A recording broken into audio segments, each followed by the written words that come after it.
સૌને સુપ્રભાતમ, સૌને શુભ સવાર.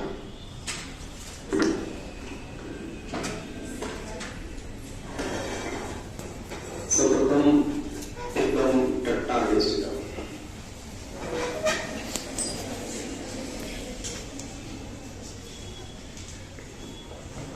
જિલ્લા શિક્ષણ અધિકારી કચેરી અમદાવાદ શહેર નીચે આવતી આપની આ શાળા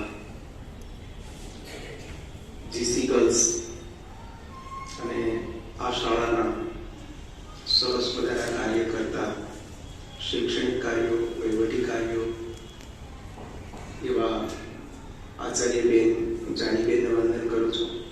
કારણ કે અનુભવમાં, ઉંમરમાં ખૂબ મારા કરતા વડીલ છે કે અધિકારી પદ નો રૂઆબ ક્યારેય બતાવ્યો નથી અને ભવિષ્યમાં પણ ઈશ્વર એવો રૂઆબ બતાવવાની ખરેખર છે. જાણી અજાણે પણ આપણામાં ક્યાંય સંકેત પણ ન મૂકે.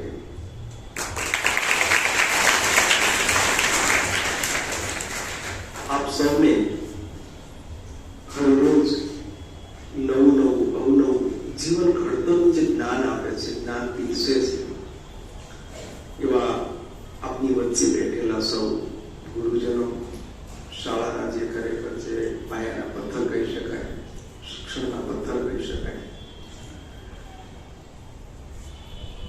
માન્ય બેનશ્રીએ ખરેખર ખૂબ એમની વાત છટા કે દિવ્ય વાણીમાં વાત કરી કે સાહેબ ખરેખર આ રીતની કામગીરી કરે છે, આવું સરસ બધાનું લખે છે, ખૂબ પોતાની કામગીરીને સમર્પિત છે. હું એટલું જ કહીશ કે અબ્દુલ કલામને કોઈએ પૂછ્યું કે કદાચ તમે ભારતમાં ન જન્મ્યા હોત તો અમને જે સાયન્સની અંદર, વિજ્ઞાનની અંદર જે ફલશ્રુતિ મળી, જે પ્રગતિ કરી અને વિશ્વને બતાવી શક્યા, એ ગૌરવને લઈ ન શક્યા હોત. અને ત્યારે એ બુદ્ધિજીવી માણસે, વિદ્વાન માણસે એટલો જ જવાબ આપ્યો હતો કે મેં કંઈ જ નવું નથી કર્યું. કારણ કે હું તો ખુદા હું તો ઈશ્વરનો સંદેશાવાહક છું. જેમ તમે ખરેખર સવારે ભણવા આવો છો, શાળાનો સમય પૂરો થાય એટલે પુનઃ ફરી પાછા તમારા ઘરે પાછા ફરો છો. તમે જ્યારે શાળામાંથી પાછા જાઓ છો ત્યારે તમારા વર્ગ શિક્ષકો, તમારા વિષય શિક્ષકો તમને કેટલું ગૃહ કાર્ય સોંપે છે, કેટલું સ્વાધ્યાય કામ સોંપે. એ કામ તમારે આવતીકાલે પૂરું કરી નાખવાનું છે. તમને, મને અને દરેકને ઈશ્વરે ગૃહ કાર્ય સોંપ્યું છે કે જાતું ધરતી પર જા, તારે સરસ મજાનું ગાવાનું છે, તારે સરસ મહાદેવ કોયલને કહ્યું તારે સરસ મજાનો ટવકો કરવાનો છે, નદીને કહ્યું તારે સરસ મજાનો ખળખળ ગાયવાનું છે, આંબાને કહ્યું તારે સરસ મજાની કેરીઓ પકડીને ખરેખર એનો સ્વાદ આપવાનો છે. ઈશ્વરનું સોંપેલું ગૃહ કાર્ય લઈને આવ્યા છીએ આપણે સૌ.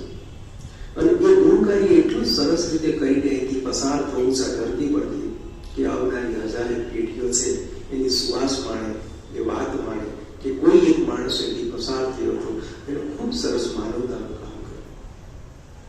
મિત્રો, શિક્ષણ જયારે વાત નીકળી છે કે કહી દો કે શિક્ષણ, અભ્યાસ, અધ્યયન આ બધું માત્ર ખાલી ટકાવારી મેળવવા માટે નથી. અને એટલા માટે સોફ્ટવેર કંપનીના માલિક બિલ ગેટ્સ એમના એક વાક્યમાં બહુ સરસ વાત કરે છે કે હું જે નિશાળમાં ભણતો હતો, જે વર્ગખંડમાં ભણતો હતો, ત્યાં કદી પ્રથમ નહોતો આવતો. હું જે નિશાળમાં ભણતો હતો, જે વર્ગખંડમાં ભણતો હતો, ત્યાં કદી પ્રથમ નહોતો આવતો. પણ જે પ્રથમ આવતા હતા ને એ મારું ત્યાં કામ કરે છે.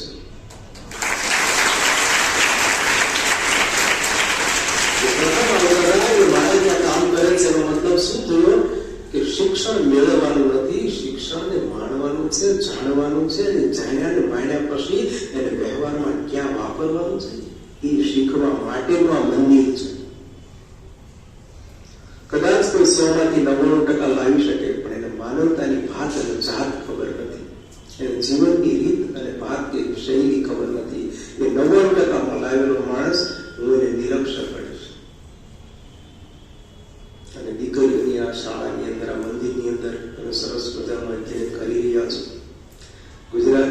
સીએમ પદ ઉપર જ્યારે મોદીજી હતા ત્યારે એમનું સૂત્ર આખા ગુજરાતની અંદર, ભારતની અંદર પૂછતું હતું. એનું સૂત્ર હતું કે હું ભિક્ષુક છું. ભિખારી અને ભિક્ષુકમાં ડિફરન્સ છે. ભિખારી ખરેખર અસંતોષ વાળો હોય, માગ જ કરે. ભિક્ષુક છે ને એક જ કરે માગે. એમણે સરસ મજાનું દીકરીઓ માટે સૂત્ર આપ્યું હતું કે હું એક ભિક્ષુક છું, દાનમાં મને દીકરીઓને ભણાવવાનું વચન આપ.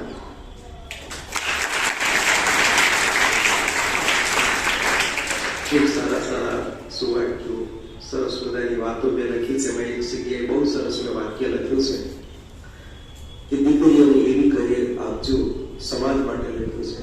પ્રબુદ્ધ અને બુદ્ધિજીવી માણસો માટે લખ્યું છે. દીકરીઓને એવી કરિયર આપજો કે જેના ઘર શોકેસમાં 2 સારા પુસ્તકો હોય. કારણ કે જેના ઘરની અંદર 2 સારા પુસ્તકો હશે ને, દીકરીને ક્યારે તકલીફ નહીં પડે. હું તો એમ કહીશ કે કદાચ ઘરની અંદર એક દીકરીના સાચવવી અત્યારે બહુ મુશ્કેલ છે. અત્યારે સમય, સંજોગો, પરિસ્થિતિ. મને એમ લગભગ મેં હમણાં પૂછ્યું હતું કે આપણે રજીસ્ટર્ડ સંખ્યા કેટલી છે? લગભગ 450 ની આજુબાજુ સંખ્યા છે. 450 દીકરીઓને જાનીબેન અને આપ સૌ ખરેખર છે એને મઠાડવાનું કામ કરો છો, એને આકાર આપવાનું કામ કરો છો.